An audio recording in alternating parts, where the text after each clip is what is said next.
হ্যাঁ, নমস্কার বন্ধুরা, আজকে আমরা জোড়া ইলিশ খাবো। দেখুন, এদিকে কচু গাছ উঠিয়ে নিয়েছে বাগান থেকে। কচুর শাক দিয়ে ইলিশ মাছের মাথা দিয়ে হবে, আর ইলিশ ভাপা হবে, বেগুন বেগুন ইলিশের ঝাল হবে। এখন আমি মাছগুলি কেটে নিচ্ছি। বোন বসে বসে কচু গাছ কাটছে, কচুর শাক গাছ আর করি না। ভাইয়ের বউ এসছে, দেখুন আমি ইলিশ মাছ কেটে নিচ্ছি, আর এইদিকে আমার ভাইয়ের বউ কচু শাক কাটছে। এদিকে বোন এসছে, বোনও কচু শাক কাটছে।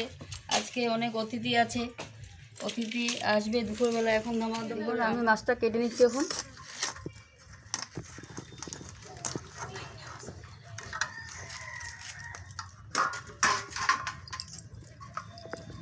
মাছটা দেখুন সুন্দর তেল হয়েছে, ডিম হয় না। ডিম থাকলে ভালো লাগতো, ডিম সহ কেটে নিতাম।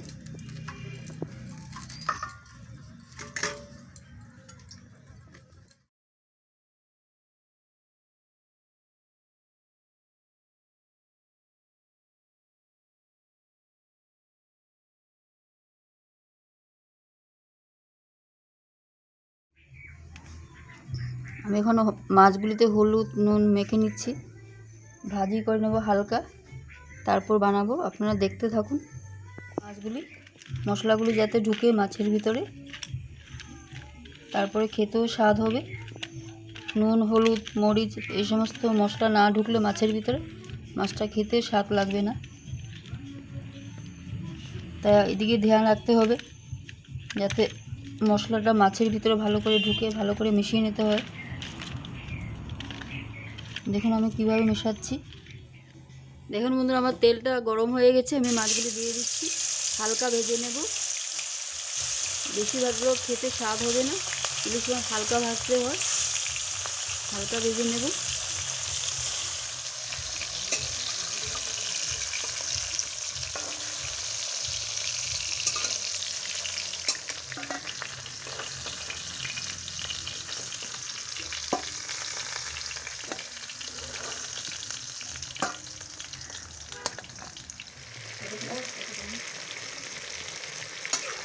কচুর শাকটা কেটে কুটে মজিয়ে নিলাম।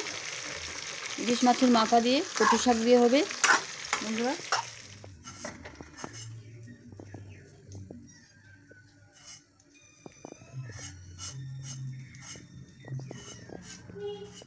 তো এই যে কড়াইতে তেল দেওয়া হয়ে গেছে আবার, আর এখানের মধ্যে শুকনো লঙ্কা দিয়ে ভালো করে এটাকে ফ্রাই করা হচ্ছে।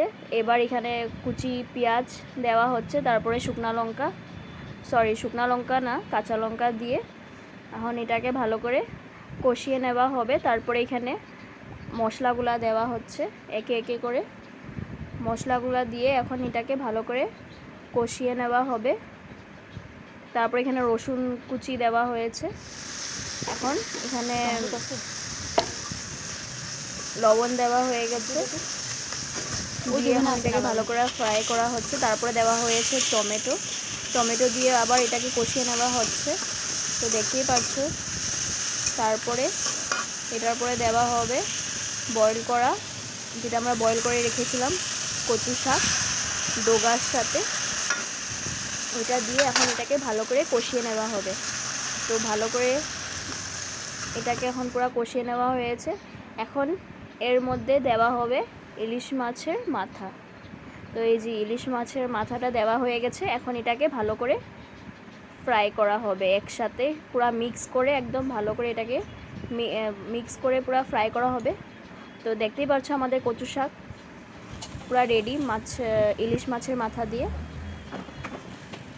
এখন এদিকে বানানো হচ্ছে ইলিশ মাছের ঝোল। তো এখানে তেলের মধ্যে ফোড়ন দেওয়া হয়ে গেছে, তারপরে এখন আলু দিয়ে এটাকে ভালো করে ফ্রাই করা হবে। ফ্রাই করা হয়ে গেছে, এখন গ্রাইন্ড করা মশলাগুলো দেওয়া হয়ে গেছে, দিয়ে এখন টমেটো দিয়ে এটাকে ভালো করে আবারও এটাকে ফ্রাই করবে মশলার সাথে। তো ফ্রাই করা হয়ে গেছে, এখন দেওয়া হয়েছে বেগুন, সাথে লবণ দিয়ে ভালো করে কষিয়ে নিয়ে গরম জল দেওয়া হয়েছে। তো দেখতেই পারছো ভালো করে এটাকে মিক্স করা হচ্ছে। এবার এখানের মধ্যে মাছগুলা দেওয়া হচ্ছে।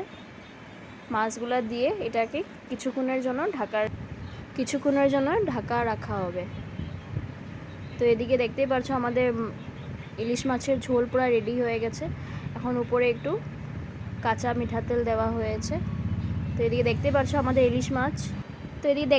আমাদের ইলিশ মাছের তরকারি পুরো রেডি হয়ে গেছে, আর থালাটাও কি সুন্দর সাজানো হয়ে গেছে।